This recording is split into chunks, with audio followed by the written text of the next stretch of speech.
Hi, everybody who joined us. Thank you so much for coming and attending this first webinar. So this webinar that we've got planned is going to be the first of 3.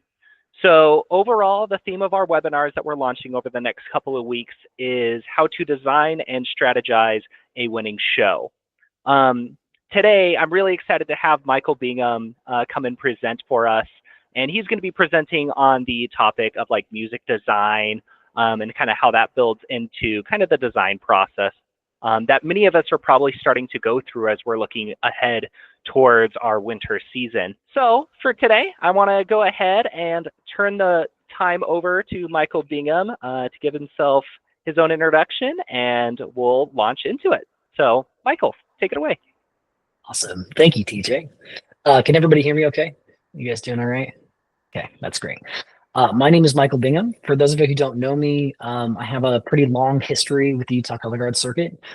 I started doing my first soundtracks in 2008.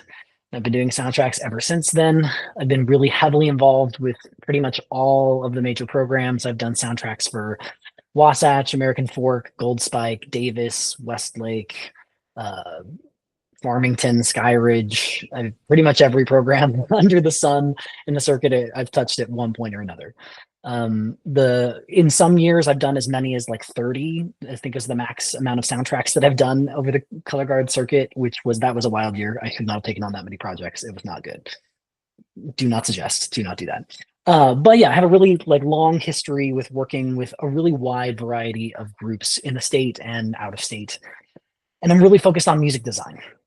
So what I'm going to be talking about today is a little bit of how music design impacts general effect. That's the main place where you see kind of your music design choices playing out. I'll talk a little bit about general effect, what that is. I'll talk a little bit about designing with your music in mind to make sure that you're designing with effect. Then I'll go through a couple of different projects. So I have 5 different projects that I'll show you from kind of Utah Color Guard circuit history that you can kind of look through. And I'll show you kind of different levels of complexity for audio editing. I'll then also kind of give you just a little basic tutorial on a free audio editing program that I use for all of my projects. Kind of give you guys just this mini tutorial, because for a lot of projects, you actually don't really need all these fancy tools. You can do it yourself. It's actually not that hard. So I'll give you kind of a little, some tips and tricks on how to go about modifying your own project. Awesome. Does anybody have any questions about kind of the layout before we get going? I'll give it a second. Let me pull up the chat just in case. Awesome. All right. So first, I want to talk a little bit about general effect. And I do want this to be a little bit more interactive. So does anybody have a good definition of what they think general effect is? What is GE? What does that caption do?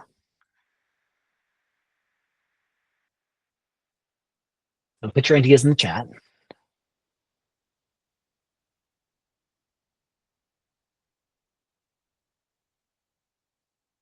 Yeah, think through it. Anybody have any definitions for GE?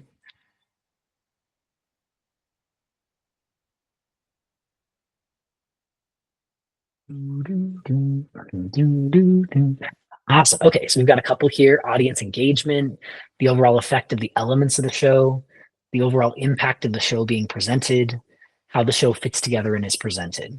Awesome. These are all really great answers. I want to refine our definition of general effect just a little bit more. So with general effect, the way that I like to think about general effect is how are we delivering on the message that we're creating? So for a lot of shows, what we're really looking for in general effect, has anybody ever heard those terms like horizontal and vertical orchestration? Have we ever heard those terms before? Give me like a yes or a no, maybe. Yeah. So with orchestration, with vertical orchestration, what vertical orchestration is really talking about is the moments that you're delivering on. What are the actual moments in the show that are like, oh, that's super cool, or like, oh, that's a really fun effect, or like, oh, that's really great. We want to be thinking about the actual like impact moments. So for a lot of shows, this is something that you consider like a flag feature is a great example of like an impact moment, right? We're kind of building towards one big thing, a vertical moment in time. Then we have horizontal orchestration, which is how you're getting from each of your impact moments or these delivery moments from as you go through your show. So how you're starting, how you're moving through these different aspects. Now, the interesting thing about these kind of vertical and horizontal orchestration is it actually plays really closely with some neurology that is really fascinating about how we consume art and how we go about encoding memory. So has anybody ever heard of peak end effects? It's a psychology term. Awesome. Okay, so I'm getting some shaking heads. Okay, so with peak end effects, we've done a lot of very interesting studies on how the brain actually encodes information. So how our memory functions. And what we've found is that there are three distinct factors that will stick in your memory. So the first factor is how something starts. So the start of something will stick in your memory. Then the peak of that experience, the most interesting or the most painful or the most enjoyable part of an experience will stick in your memory. And then the very end of an experience will stick in your memory. These are the things that we encode. So the beginning, the peak, and the end. Now, they've done some really interesting studies. This one is mildly gross, but I'm going to tell you about it because it is really instructive of how powerful peak end effects can be. Colonoscopies, everyone's favorite topic, right? They did this really interesting study. I promise I'm going to bring it full circle. I promise. Okay, they did this really interesting study on colonoscopies. So if you don't know what that is, it's where they essentially put a camera up inside of you to look around for different kinds of colon cancer. That is a very uncomfortable process. No matter who you are, it's just not a fun thing to have to go through. But one of the interesting things that they found out about colonoscopies is the very end of the colonoscopy happens to be the most painful part. And so what they actually studied is they got people to give consent to study whether delaying removing the tube from somebody for a significant period of time at the end of their colonoscopy had an effect on how they rated their experience. And what they found is that people that had the tube left inside of them for an extra 5 minutes, so it's still a very uncomfortable thing, but kind of spacing out the peak of the experience, the most painful part, from the very end of the experience. If we just added a little 5-minute break that they don't need, there's no medical reason for us to leave the tube inside them. But when patients had it left inside them for a short period of time and spaced out the peak and the end, they actually rated the experience as significantly less painful than when they pulled it out right after. Even though the same amount of pain and you're actually making it more painful for a period of time, actually opening up those spaces changed the way that people remember the experience, which I just think is really fascinating. Now, to bring colonoscopies full circle, it's a terrible example, but it's my favorite one. I think it's really important as you are designing a show to really think about these three key moments in your design process. How are you going to start the show? Where is the actual peak of your show? And how are you going to end the show? Okay, these three moments are really what stick in a judge's head, and it's how people are going to remember you and in comparison to all of your competition. Okay, so if you can specifically in that design process, if you're thinking specifically about how are we going to start, what is the peak or the most important moment of our show, and then how are we going to end, that I think is really critical for good long-term design from just a memory perspective. A lot of judges talk about these kinds of things. And if you go into critique, they'll talk about like, oh, your biggest moments. They'll talk about the beginning of your show, their first impression, and they'll talk about the end of your show. Does all of that make sense for like how our memory functions and why you want to really be designing with those three parts in particular in mind? Does anybody have any questions about that kind of concept first and foremost? I'll give it a minute. Okay, awesome. So as we're actually designing with effect in mind, there's a couple of things that you want to be thinking about. First and foremost, I am of the school of thought, and again, everything that I'm saying today comes from my perspective, the way that I engage in the color guard world and the experiences that I've had. There are a ton of differing opinions, especially in color guard and especially in design, on how to go about doing things. So do not take my word as law. It is simply here as my perspective, and I can hopefully help you with these things. 1 second. The cat is going to meow incessantly until I let him into the office. All right. So first thing when I am picking music and designing with effect in mind, when thinking about your music, you want to make sure that you are picking something generally that is effective on its own. Now, there are some exceptions to this that we're going to go over later, but as a general rule, you want to pick music that is effective just to listen to it. I kind of talk about this as free GE points. And some people really lean into this and some people really lean away from it. But there is this really, this is my cat, his name is Felix. GE points. So free GE points using your music. If your music is effective, listening to it on its own, your audience and your judges are going to have a much better time. Now, if you're wanting to use a soundtrack that is not maybe super interesting on its own, then you need to make sure that you have a very clear and compelling reason for doing that and for how you're going to use that music. Okay, we'll go over an example of that a little bit later in the program today. I know, buddy. So first off, starting with music that is interesting in and of itself. Second, music that you actually enjoy listening to. And this shouldn't be something that I should have to say, but I have been around the color guard circuit for way too long to know that sometimes, actually everyone just like close your eyes and think back into your memory, sitting in the gym. Have you ever experienced a soundtrack that was just nails on a chalkboard to you? I know that in my time, I have heard many a soundtrack in the Utah Color Guard circuit that was just painful to listen to. Either it's like high pitched and screechy, or it's like really muffled, or there's a lot of like issues with it. Be really careful that you're picking something that is enjoyable for a fairly broad audience of people, and something that isn't going to sound terrible on gym speakers. So that's the other thing that you want to think through. Okay, a lot of things in the gym are very boomy, and that can be a major issue for soundtrack design. So you need to be careful that you're not picking something that is just going to annoy your audience. Now, there are exceptions to that. There are some color guards that can do really amazing things with incredibly annoying audio or incredibly minimal audio. Like a great example of this is WGI last year, I believe, Onyx did a show where it was just a piano and it was one note on the piano the whole time. And like it or hate it, there's a very clear beginning.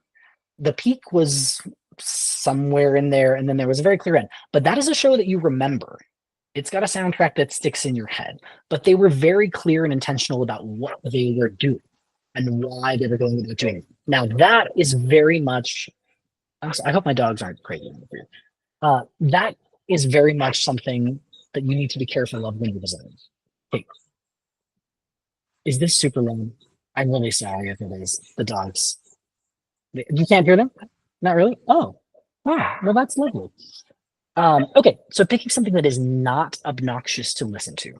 That, I think, is really clear. So the other part about it being really obnoxious to listen to, I have had people choose soundtracks and then get halfway through the season and absolutely hate the person to sing. So we need to make sure that you're picking something where the soundtrack, you're going to really enjoy it, you're going to enjoy listening to it all season, and your audience members are going to enjoy listening to it all season. With that being said, the dogs.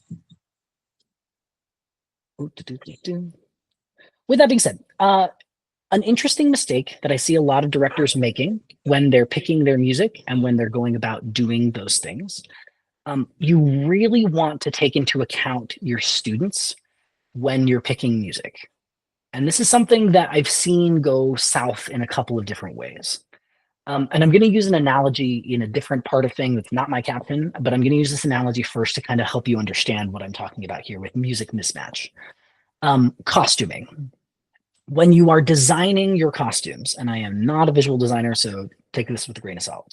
when you are designing your costumes, it is really critically important that you design something that, one, everybody is going to look pretty good in, and two, but more importantly, that everyone is going to feel comfortable wearing.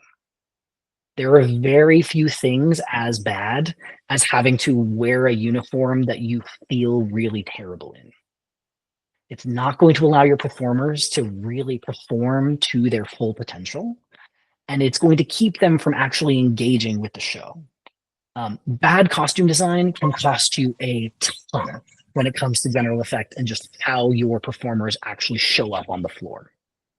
So in a very similar way to where a bad costume can make someone feel really uncomfortable and then keep them from performing at their best, you want to make sure that you're choosing music that matches what your students are really interested in. Like if you have a group that's like, if you're trying to do a group, or if you're trying to do a show that's like really spooky, okay, you want to kind of think like, are my kids going to dig this? Like, are the performers actually going to enjoy what I'm doing? Because I've seen it where directors go in and they choose music that they're like really hyped about, but then it is not a match for their kids. Like, okay, so maybe my students are like really lyrical and open and flowy, and they're like a very soft group. And maybe I should choose music that kind of fits with what the group is doing. On the other hand, you may have kids that are a little more interesting and weird and quirky. We have generally that happens in color guard, which is lovely. It's part of why I love these people. But it might allow you to do something that is a little bit more avant-garde, and that's great. But you want to really make sure that you're matching like the spirit of what your kids are capable of and how they're going to show up, and make sure that you're giving them a canvas to paint on that they're actually going to enjoy. Okay, it's just a little thing. I mean, obviously, you don't want to tailor everything to your students, right? The tail can't be wagging the dog. But if you are at all capable of doing it, please choose music that you think that your students are going to really enjoy. Because I've seen that go like not great the other way, where it's something that they're either kind of uncomfortable with or that they just don't really vibe with. If you're going to do a scary show, you need to make sure that your kids can like do scary. If they can't really do that, then you're going to be setting yourself up to fail. Okay. So another thing to think about as you're choosing your music and as you're designing the show in general is, what is your show's why? Like, why care about the show? What are you actually doing? And there's a lot of different schools of thought on this. There are some people in the color guard community that don't think that a show has to have a purpose or a why. And there are shows like that can work, that it can just be a vibe. And I will give an example of a show that was just kind of a vibe that didn't necessarily have a why. We'll go through one of those in a little bit. But for the most part, I think, especially if we're in the regional A, or even low open class, you're really wanting to have a show that has a very clear purpose and a very clear message. It's either saying something or doing something specific. Maybe there's a storyline, maybe there's narration, maybe there isn't. There's a lot of different ways to go about achieving that, but you want to make sure that you have something to say so that there's something to be remembered. That's part of general effect. Is there something memorable about this show? Are there moments or aspects of this show that are things I haven't seen before, or things that were really well done, or things that are interesting, or a good payoff? We're wanting to make sure that you're hitting those moments and delivering on the vertical orchestration that you've produced throughout the show. Okay. Now, along with that, with your why, is making sure that there's a variety of effects that you're building into your soundtrack and that you're building into your show. So some soundtracks do this by bringing multiple pieces together, and I'll give you an example of a soundtrack like that. Other soundtracks do this just by using one piece and going through and just changing how you're engaging with the music as you go through the show. I think we've all seen different examples of these kinds of shows. Okay, but you're really wanting to make sure that you're building in a variety of effects. Because one of the interesting things with general effect is the more that you do something, generally the less effective it becomes. So if you're doing the exact same toss over and over and over again, okay, the less effective that toss is going to become. Same kind of thing with food. Think about it from like a general effect standpoint. If you were eating a meal, if you were to eat the same meal, like one meal, great. If you were to eat the same meal over and over and over and over and over again, then that meal is going to lose its general effectiveness, the way in which it can make you feel and the things that it can make you feel. Same kind of thing here. You're wanting to make sure that you're designing with multiple effects in mind, that you have different kinds of things that you're offering as you're going through. So some of that can be done with the soundtrack, and I'll give you examples of that. Other times, you're just going to have a plain soundtrack that you're not going to be doing a ton with. Again, all of these kind of depend on what show you're doing, how your students perform, what kind of choreography you're doing, what you're looking for. Okay, does anybody have any questions before I go into some examples that I have from the archives? Okay, so what I'm going to do now, I'm going to start sharing my screen. I'm going to go through a couple. Can you all see this okay? And you can see my cursor. Great. So I'm going to go through a couple of different examples of soundtracks and kind of go walk you through the design process in each of these different soundtracks. I'm going to go through 5 of them and show you kind of what I did, how I got to where I got to at the end, and kind of what kinds of effects I feel like really flourished in each of these different shows. So first and foremost, let me talk a little bit about this program that I'm using here. So this program is called Audacity. Audacity is a free software that anybody can download online.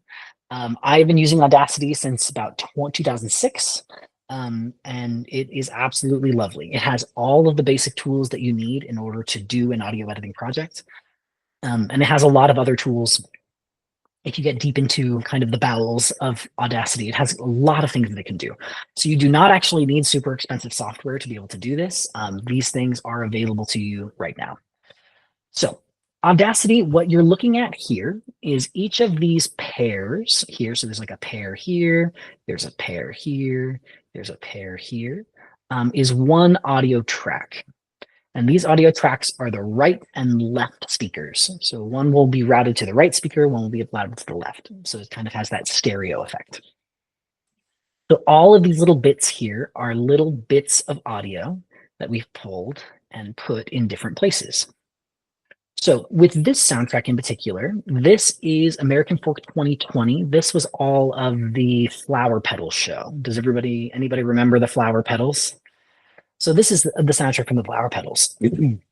And this is one of the more simple tracks that I've done for American Folk in quite some time. So when they decided they wanted to do this music, it was just barely not long enough. You can see it like is right on that 4-minute mark. So we added just a little bit of time at the beginning and then a little bit of stuff in here. So I'm going to just show you kind of what this looks like. Let's see if you can all hear this correctly.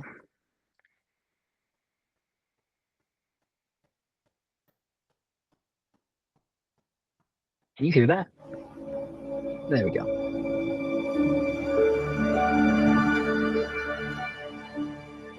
Okay. Can you hear me okay over the top of the music? Or okay. So as this soundtrack goes, this is a really simple audio, right? There's not a ton going on. It's very soft. It's very gentle. So they needed to make sure that they were designing from the very beginning that this soundtrack wasn't going to necessarily be the thing driving the effect. It was going to be very soft, gentle effects of all of these flower petals. Right? So this soundtrack at the very beginning, the only things that I did to this soundtrack was add a tiny bit of intro here with these 2 pieces, which I'll zoom in here. So it's just 2 little pieces to help kind of bring it in. And then over here, we added one other piece, and I'm going to play this with and without. So first, I'm going to play this without the addition. So we added one extra, oh, loud. Okay. We added one extra little piece here.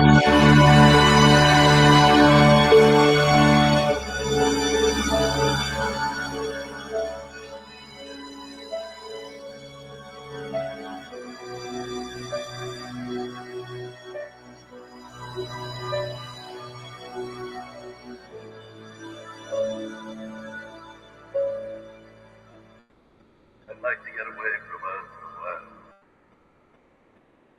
Then come back to it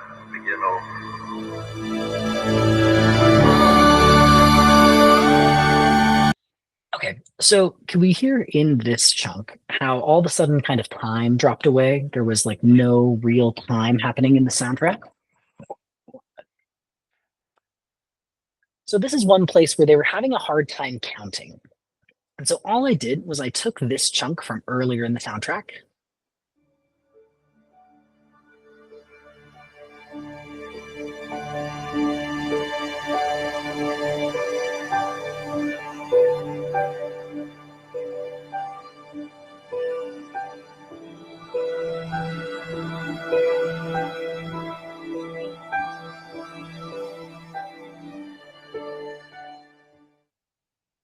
So that's all it is. It just fades in, fades out. But then when you add them together, you get this.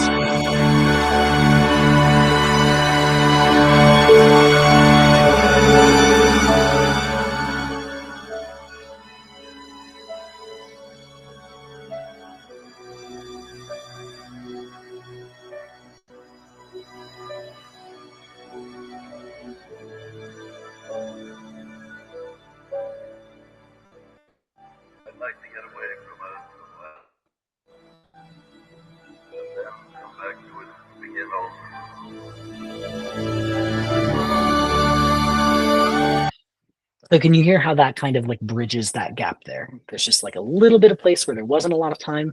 So we took something from the beginning and added it into that chunk. And then that's really all I did with this soundtrack. This is the only thing that that one really needed. So it was a really simple edit. Mostly I just got kind of the source audio, added a little chunk at the beginning to get it a little bit more time, and then gave us a little bit more time through the lull that happened there. Really simple, really straightforward soundtrack. This is a soundtrack that most any of you could create on your own. Do not feel super intimidated by audio editing and soundtrack design. Okay. It really is not as hard as people think it is. You just bring it into the program. It's fairly easy to just cut things, to move them around. The number one tool that I use is fade in, fade out. Right up in here, if you go into effect, there's all these different effects, but there's fade out and fade in. Those two are all that I use to do this. I just copied, pasted, fade in, fade out, and then lined it up. But the thing that you want to make sure that you're listening for as you're going through is that you do not hear any places where you can see and hear the cut marks. So as I'm playing this, it sounds seamless, right? It's one continuous piece of music. So there aren't these like major cut marks as you go through. You can't hear where this starts and stops. That's really the litmus test you want to do as you're going through and designing your audio track, is to make sure that you can't hear where any of the music has cut. Does all of that make sense? Awesome. So this is American Fork Varsity 2020. Does anybody have any questions about this one? This is the simplest one of the soundtracks that I'm going to be showing you today. Does anybody have any questions for simple soundtrack? Oh, that's weird.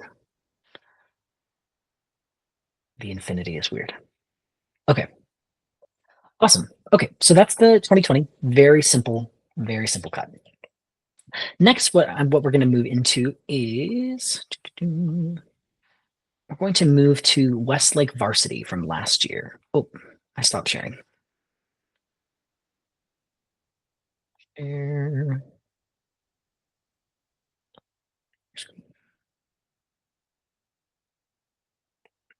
Awesome. Can everybody see this okay?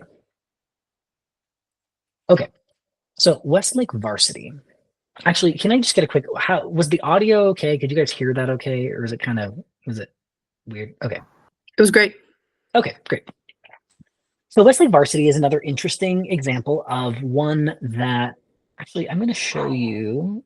Let me give me 1 second because I want to pull up stop sharing. 1 second. I'm going to add something in here to show you what I started with. I already had it in there, but I do not. Documents. Okay.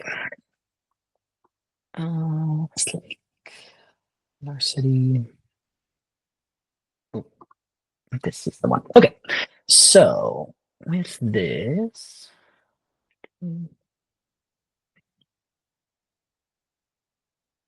there we go.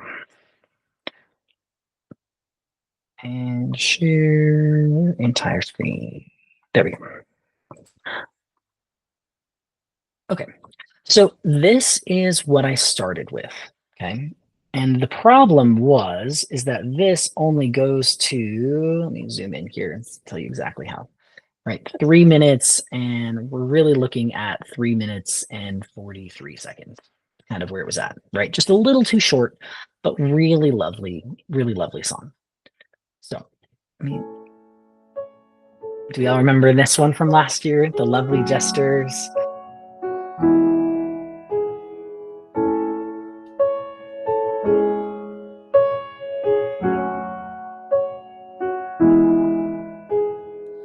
Smoke. Okay, so with this soundtrack, it just needed to be a little bit longer. And I'm going to walk you through each of the places that I cut it. So when I originally cut the beginning, the very first cut is right in here. And what we're doing here is just making this just a little bit longer. We just wanted to add a tiny bit of breath. So let me play you the original. You home, giving you some. Maybe someday you'll see.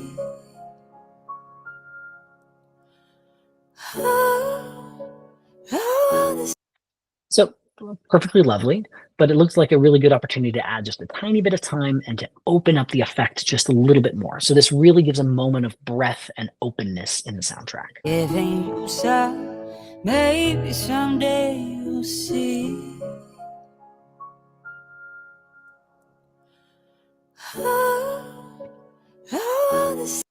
See, just if that one little added second gives a huge change to the general effect of that whole moment, okay? Very simple little thing. All I did was just take that, cut it here, add it here, and extend it. It was not a very tricky thing to do. So then all of this is roughly the same down here. And then the places that I found to add more is in the I Know It's Crazy. So I'm going to play these for you. How many hours was spent on you? Yeah, I know it's crazy. Yeah, I know it's crazy. I'm a fool for you. So that's what the original was. What we decided to do was add an extra crazy because I love it. I love me some extra crazy. Who doesn't love extra crazy? So take a listen to this. For you. If you know how many hours was spent on you. Yeah, I know it's crazy. Yeah, I know it's crazy. Yeah, I know it's crazy. I'm a fool for you. So it's just an interesting little place. You want to try to find places where you can add time. But the thing that I want to point out about this is, could you hear where the cut happened? I'm going to play it again and really watch it and see if you can hear where the cut happens. How many hours was spent on you? Yeah, I know it's crazy. Yeah, I know it's crazy. Right. It's very subtle. If you do hear it, it's pretty subtle. It's not it's not a perfect cut. There is a little bit of a cut mark there, but for the most part, you can't hear it. These are the kinds of things that you want to listen for as you're going through and listening to your music if you're the one cutting it.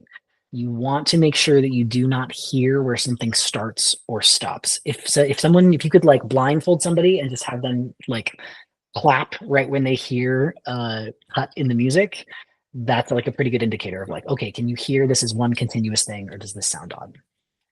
So then from here, I used an extra crazy there in order to add a little bit of time. I added an extra crazy here at the end also. So let me play the original. Yeah, I know it's crazy. Yeah, I know it's crazy. I'm a fool for you.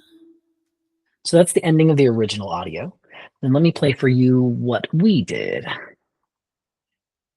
It's crazy. Yeah. Oh, sorry. Too many tracks on. Okay, here we go.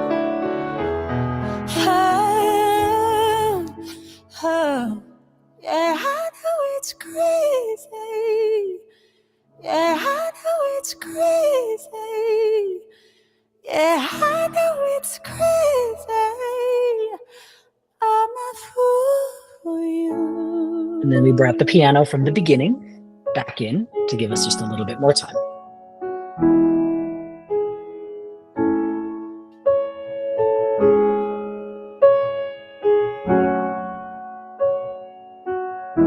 I'm a fool for you.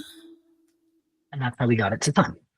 Does all of that make sense from like a structure perspective of like where I found little places to add time and how we made it a little bit longer? Does anybody have any questions about that for a soundtrack perspective? I think I'll jump in with my own question is, Yeah. how much trial and error did you say that you and Westlake went through to find that right final project right there at the end? Yeah, very good question. So this project I actually happened to get on my first try. So this is one that like, it just kind of came out correct the first time. But in a lot of these, I have had soundtracks. Sometimes it's like generally it's like 3 to 5-ish versions, 3-ish versions before it's sounding really good. I have had upwards of like 28, I think, when we did First Ladies at American Fork. That one is, I did so many First Ladies. I did so many of those. There was just a lot of things that like needed to be refined in that soundtrack. So it can really widely vary depending on the track and the designer that I'm working with. But generally it's like low single digits. We're looking at 3 to 5 kind of different versions before we found something that we really liked. Generally the process that I go through when I'm creating a soundtrack is the very first thing that I create is what I call the structure sketch. So what a structure sketch is just making sure that the right kinds of music are happening in the right order. So do I like this music? Do I like how it transitions to the next piece? Do I like this piece? Do I like how it transitions to the next piece? And usually those structure sketches are significantly longer than the final product. So those structure sketches can be 8, 10, 15 minutes long because I'm just plopping the pieces where they need to go. And then once we know that we like the order of everything, like how we're actually going from moment to moment, then I'll cut them down to the right size. So like how long do we actually be wanting to sit in that effect? And as we get into other soundtracks in a little bit, you'll see that. So one other thing that we did with this soundtrack is I added just a couple of extra layers. And I want to show you what some of these layers sound like. Oh, the sights I left around for you. If you knew how many times I turned into a fool over you. If you knew how many hours mama spent on you. So what I did is took music from earlier up in here, and I cut little bits of that out and then made it into or added it to the main thing that was happening. So you'll hear the layers this time. Yeah, I know it's crazy. Yeah, I know it's crazy. Yeah, I know it's crazy. I'm a fool for you.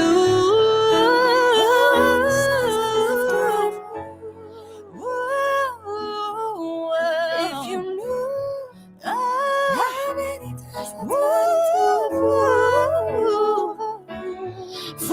if you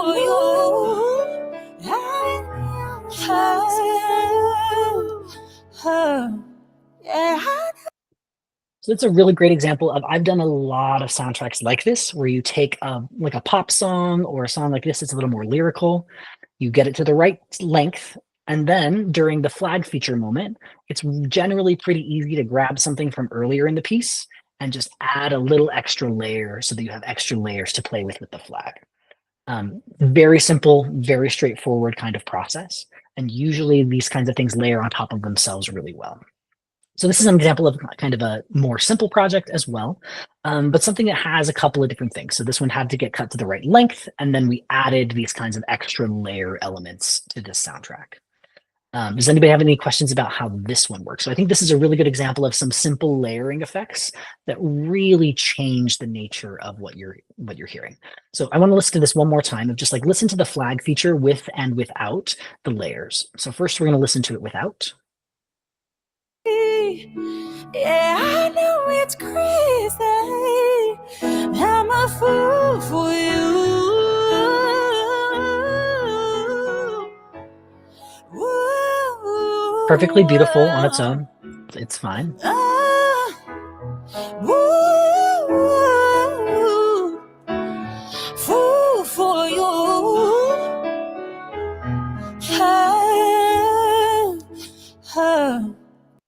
But when added with the extra layers, it gives you more to deliver on.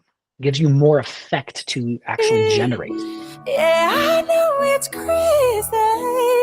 I'm a fool for you.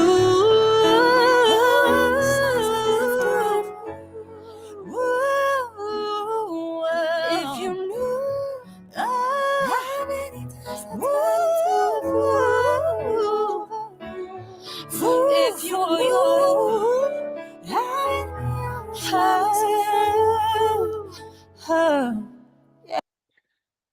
Does that make sense? Like how we went about crafting that?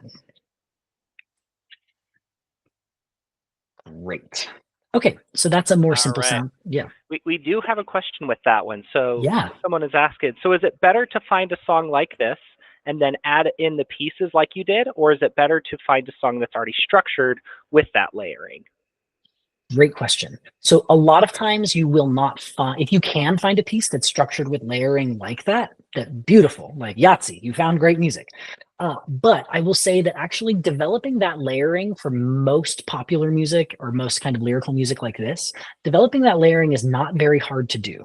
It's actually a pretty straightforward process of go to the peak of the piece, and then listen earlier and see if there are any little bits earlier that would sound good to layer on top of the peak of the piece. So that's all I did. Usually it's like the very first phrase and you add the first phrase into the flag feature. It's pretty straightforward, and I've created soundtracks. I've created probably 30 or 40 soundtracks using this specific method over the years, just like this. I like this song, it's not quite the right length and it needs a little more oomph at the flag feature. This is a really straightforward method for getting that kind of thing out of the piece. Awesome. Thank you for that question. Thank you so much. Great question. All right, let's move into my next one, which is going to be Robin. So, I stopped sharing again. That button should not be right there. Right. Okay, Robin. Here is an interesting example of a soundtrack when Corey brought me this music. So this was Wasatch 2018. When Corey brought me this music, I was so mad because I had like shown him all this different music and he was like, no, it's not interesting enough. No, it's not cool enough. No, there's not enough happening in this music. And then he shows up with this. So this is the original audio that we're getting. If you guys don't remember the soundtrack. It's just a bunch of scratchies and then piano.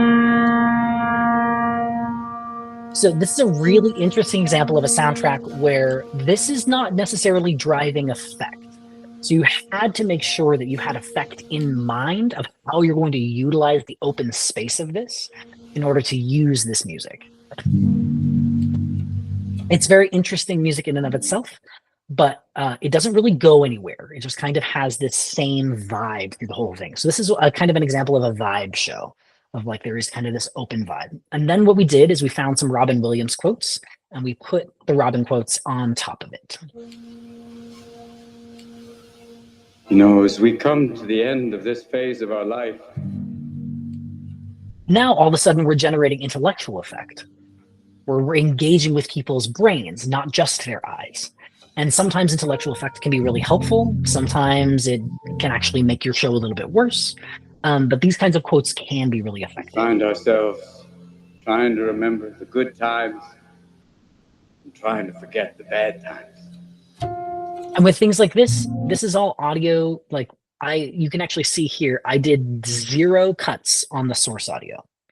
That is just how the piece came out. I did not cut that at all.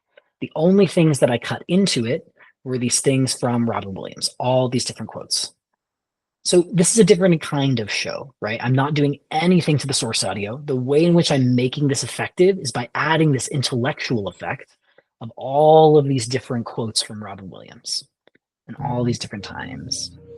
We don't read and write poetry because it's cute.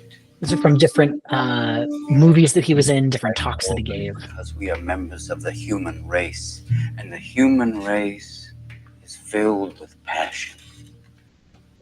So this is a really great example of a show that had something very specific to say.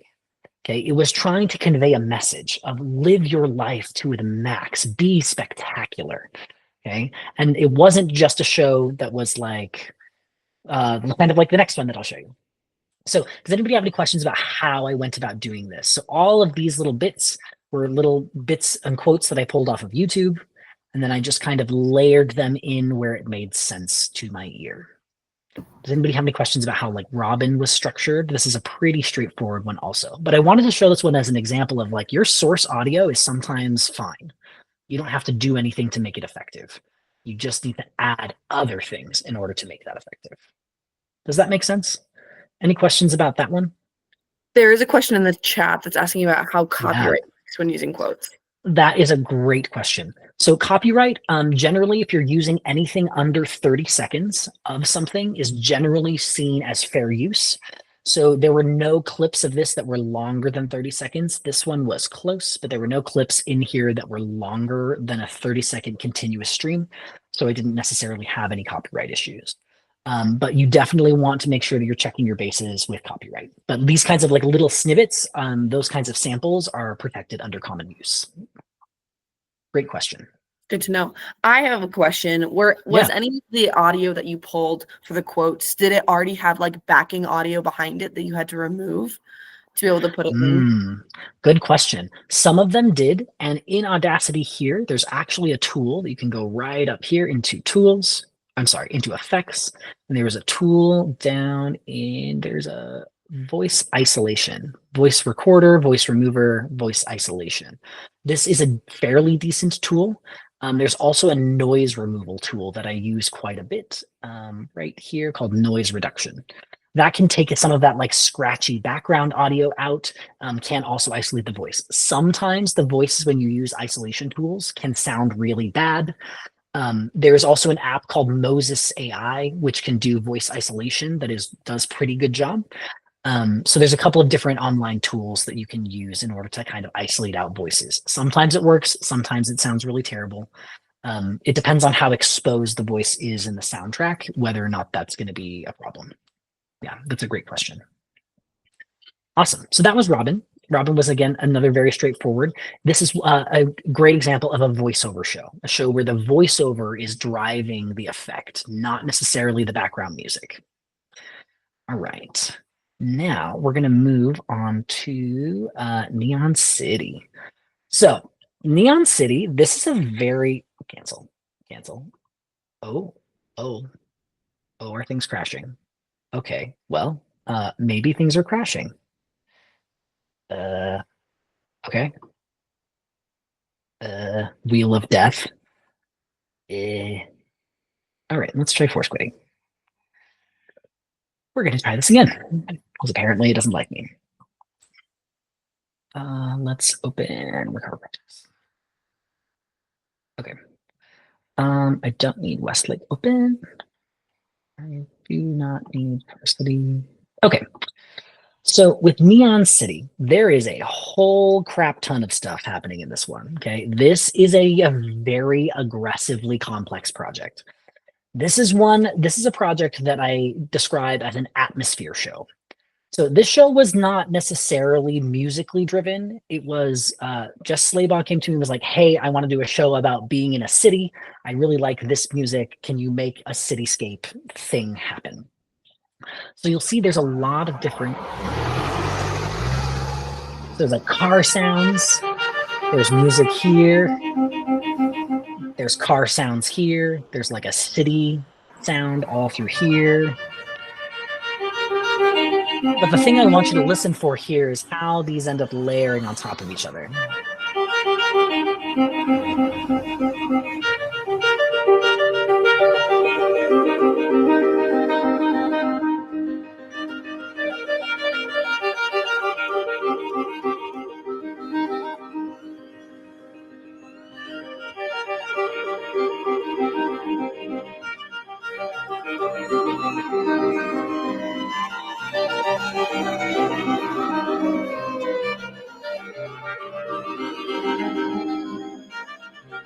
It doesn't necessarily have to be in time, right? There is time here for the performers to use. And this is just kind of like creepy effect.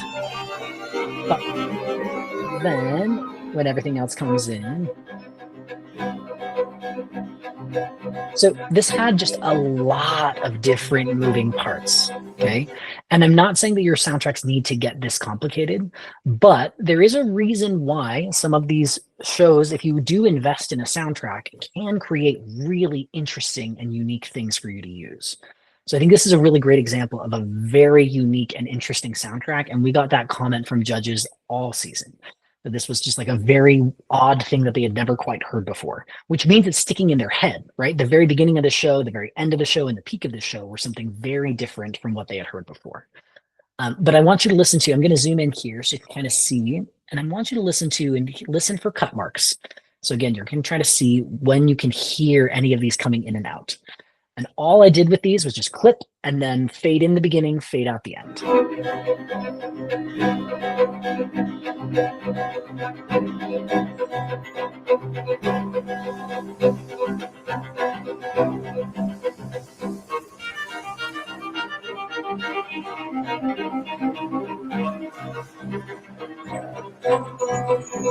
There's cityscape down here.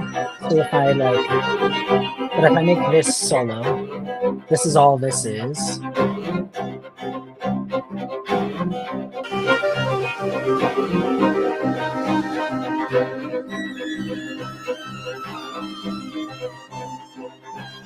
So I'm using this just as an example of a show where it is more so just effect-based, right? We wanted it to sound like a full city.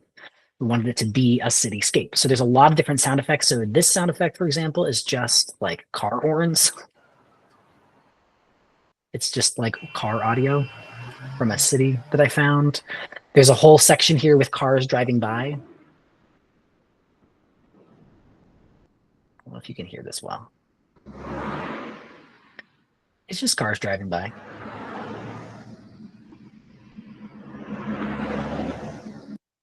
And then there's this whole section here, which is just subway platforms.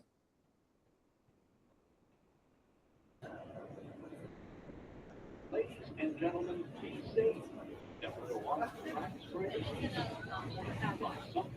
Just like little things, little sounds like that can make a pretty huge difference in how you're experiencing a show. This is 7th Avenue, 53rd Street. Transfer is... So when you add this in context,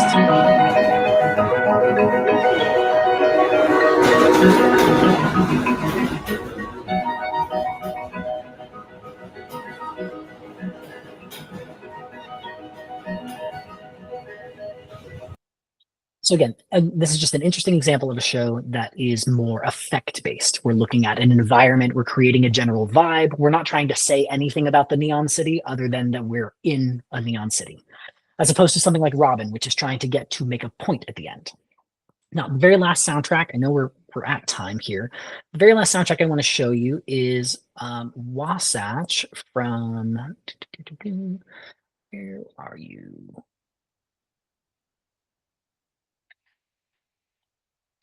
So this is change at the, oh no, this is the wrong one. Where was Liz, what year was the change at the bend?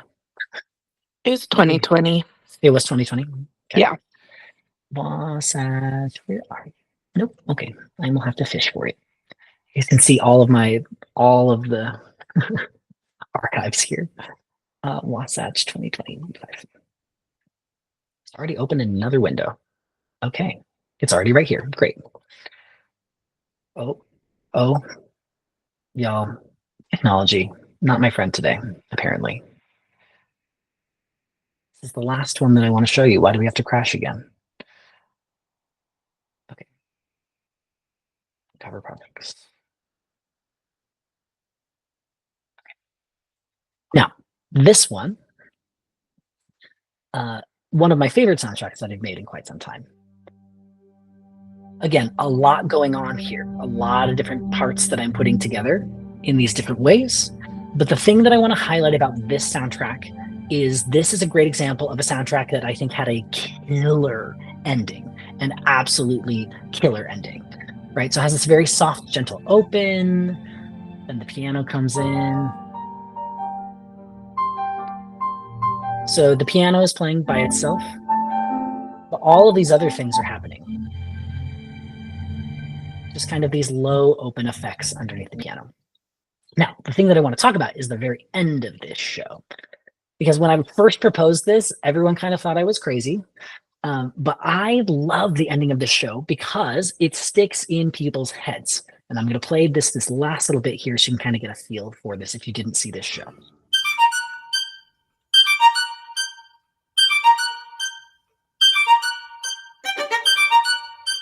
So it was all big and full, and then it drops down to just the single violin at the very end, which is kind of a bold thing to happen.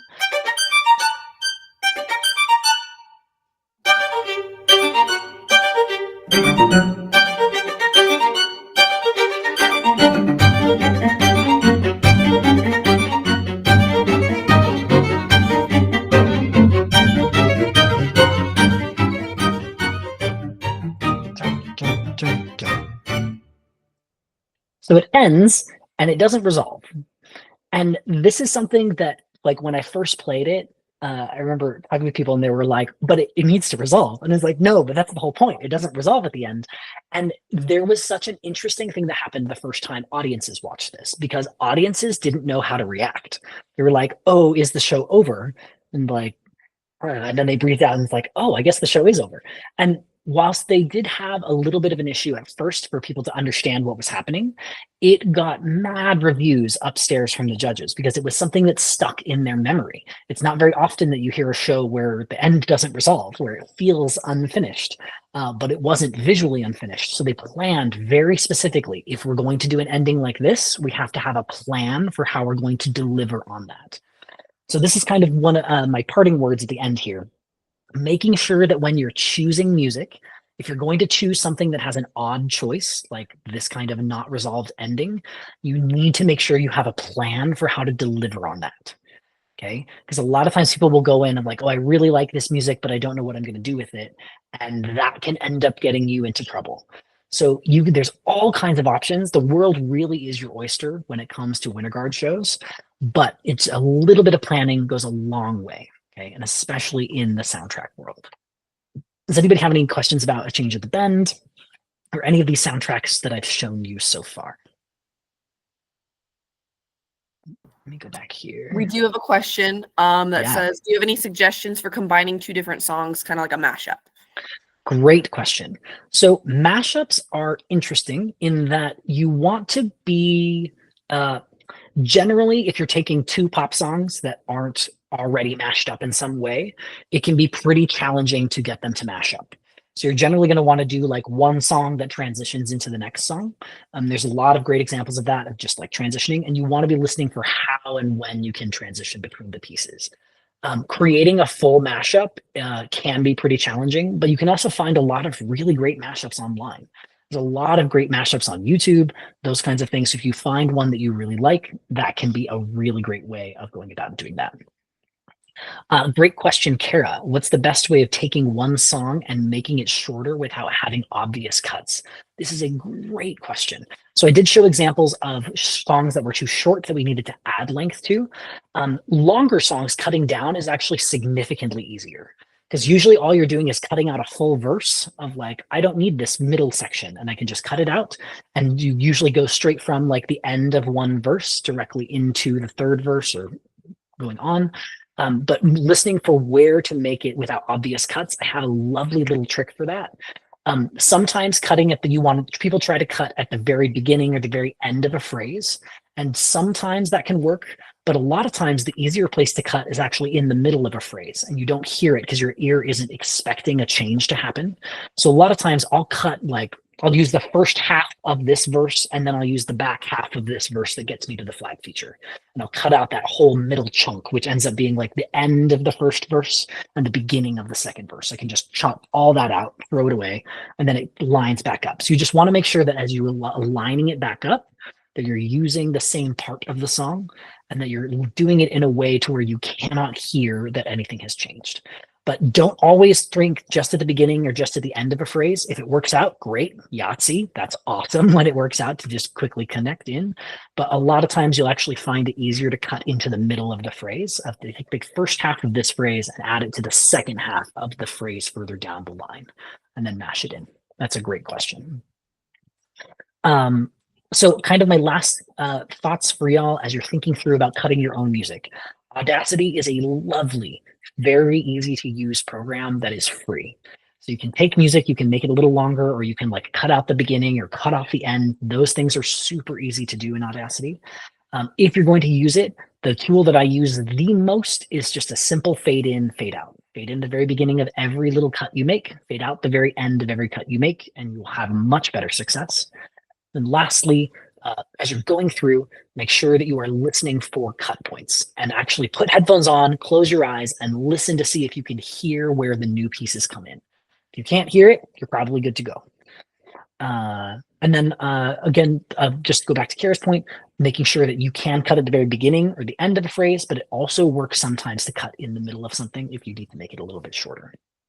Do not be afraid of Audacity. Do not be afraid of cutting your own music. A lot of times you can get an idea and then send it to somebody too to get it cleaned up. That's a very legitimate thing that I actually really love it when directors kind of have an idea of the music they want to use and how they want to use it, and they just need me to clean it up for them. That can be a really lovely thing as well. But I hope this makes like picking your music and cutting your music a little less intimidating. There's obviously, it can go all the way up to like Crazy a Change at the Bend and like Neon City with a gajillion tracks and a ton of different things, but it doesn't have to be that way. Like American Fork has done a ton of different shows that are crazy, a gajillion tracks, but we also did like the Flower Petals that was 1-2 tracks. It was not very complicated. All can be effective. It just is a matter about how you're presenting it. So choose wisely. Make sure you choose something that you like and that everybody else is going to enjoy listening to also. I think that that's all that I have. Any other questions or comments for me?